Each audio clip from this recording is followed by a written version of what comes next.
તો બદલાતા વાતાવરણ સાથે અમદાવાદમાં રોગચાળાએ માઝા મૂકી છે। જી હા, અમદાવાદ શહેરમાં રોગચાળો સતત વકર્યો છે। તાવ, શરદી અને ઉધરસના કેસમાં નોંધપાત્ર વધારો થયો છે। એએમસી સંચાલિત હેલ્થ સેન્ટરો અને હોસ્પિટલમાં રોજ 3500 જેટલા કેસ નોંધાયેલા છે। વાયરલ ઇન્ફેક્શન ઉપરાંત મચ્છરજન્ય અને પાણીજન્ય રોગોમાં વધારો થયો છે।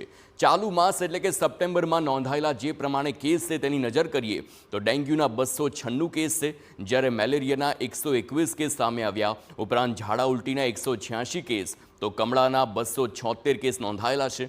બીજી તરફ ટાઇફોઇડના 259 કેસ છે। ઉપરાંત કોલેરાના 3 કેસ સામે આવ્યા। વટવા, દાણીલીમડા, મણિનગરમાં કોલેરાના એક કેસ નોંધાયેલા છે, જે ચિંતાજનક બાબત છે।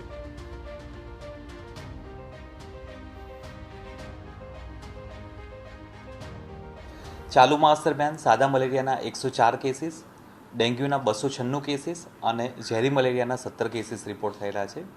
હાલમાં ઘરે ઘરે જઈને જંતુનાશક દવાઓ છંટકાવની કામગીરી, કન્સ્ટ્રક્શન સાઇટના ચેકિંગની કામગીરી અને ફોગિંગની કામગીરી હાથ ધરવામાં આવેલી છે।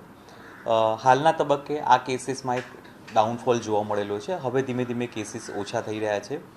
નાગરિકજનો પોતાના જે રહેણાંક વિસ્તાર છે તેમાં બેઝમેન્ટ એરિયા છે, ટેરેસ છે અને અન્ય કોઈ સ્ક્રેપ મટીરિયલ પડેલું હોય ત્યાં જો કંઈ પાણીનો સંગ્રહ થયેલો હોય તો તેનો નિકાલ કરાવે